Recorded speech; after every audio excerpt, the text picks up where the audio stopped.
Dan semuanya kami kelompok 10 yang beranggotakan Bunga Faisal dan Muhammad Ilyasa akan menjelaskan tentang pendekatan, metode, dan evaluasi dalam pendidikan agama Islam. Tanpa basa-basi lagi, mari kita lanjutkan ke pemateri yang pertama oleh Kang Ilyas. Jangan sampai yang cepat-cepat.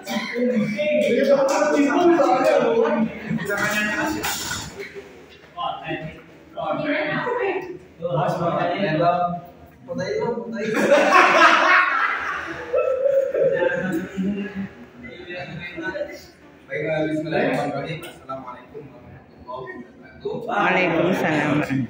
Di sini saya selaku presenter akan menjelaskan tentang pendekatan.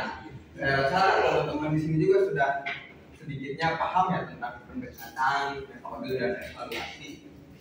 Mungkin ini saya lebih ke memperdalam lagi, mengulang lagi dari yang kita pelajari sebelumnya.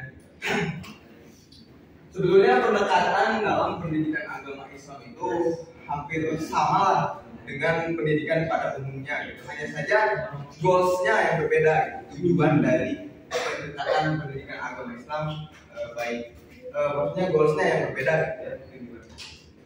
Nah, secara umum pendekatan itu adalah approach, proses, perbuatan, cara mendekati. Cara mendekati siapa ya? Kalau dalam konteks pendidikan, Mendekati siapa, Bin? mendekati dia. Ya, kalau misalkan dalam proses pendidikan ya kita sebagai pendidik ya cara mendekati peserta didik gitu. Mendekati peserta didik. Mendekatinya seperti apa ya? Kita harus tahu dulu bagaimana tingkat peserta didik, karakternya kayak gimana gitu. Sehingga kita bisa menentukan metode yang tepat buat mengajar peserta didik tersebut. Kemudian definisi lainnya adalah cara pandang pendidik terhadap peserta didiknya secara holistik untuk menentukan metode yang tepat dalam mengajar. Ya, seperti dari definisi yang awal bahwa tentunya kita sebagai seorang pendidik itu harus paham bagaimana karakter peserta didiknya. Karena kan peserta didik itu ya beda-beda ya tingkah lakunya. Ada juga yang mungkin dia cenderung lebih pendiam, ada juga yang cenderung lebih aktif gitu kan. Maka kalau kita sudah memahami pendekatan gitu sebagai pendidik, maka kita akan bisa menentukan metode yang bisa disukai oleh peserta didik.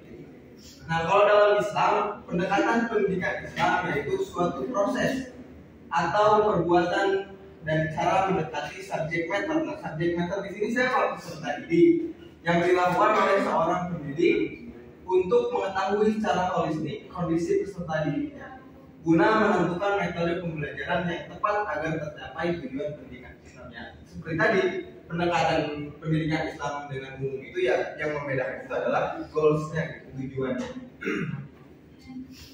Kenapa sih pendidik itu harus paham pendekatan ya? Sekarang kalau kita ditanya misalkan kamu sebagai guru mau memberikan metode apa ya, kita tidak akan bisa menjawabnya kalau belum apapun itu pendekatan dulu gitu ya, belum pendekatan dulu. Jadi nggak akan bisa semena-mena kita menentukan metode yang tepat buat mengajar, tapi kita sudah melakukan pendekatan dulu gitu. Ibarat ini lah, Alnas mau pergi ke Tulung Agung misalkan, mau pergi ke Tulung Agung gitu. Tentunya kan sebelum kita ya Tulung Agung ini tujuan Almas ingin berangkat ke sana gitu kan ya.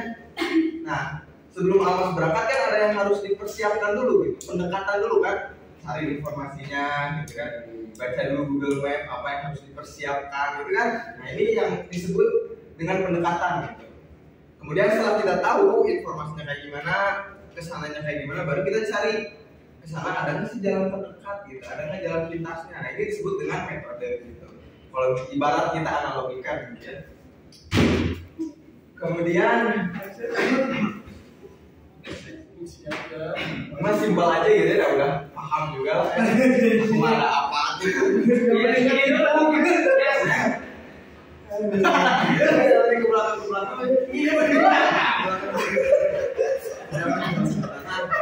Benar, ini secara holistik maksud itu ada hubungannya dengan diagnostik gitu. Kenapa?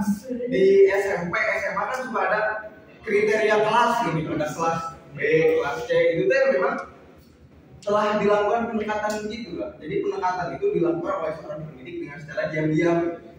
Makanya ketika di sekolah SMP itu biasanya kan SMP, SMA ada kelas G, kelas C. Itu tuh tipe-tipe anak-anak yang sudah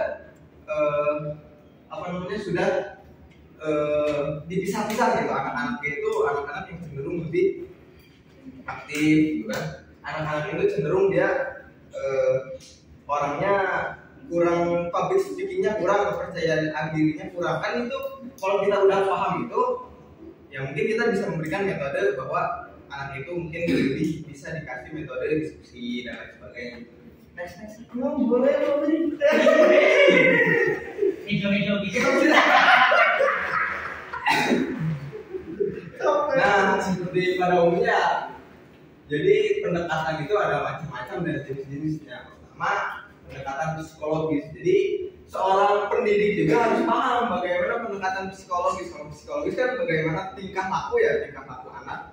Ya, seperti yang tadi saya bilang bahwa anak-anak itu kan ada yang dia punya trauma akan masa lalunya atau enggak dia punya cerita kelam dengan didikan orang tuanya dan lain sebagainya.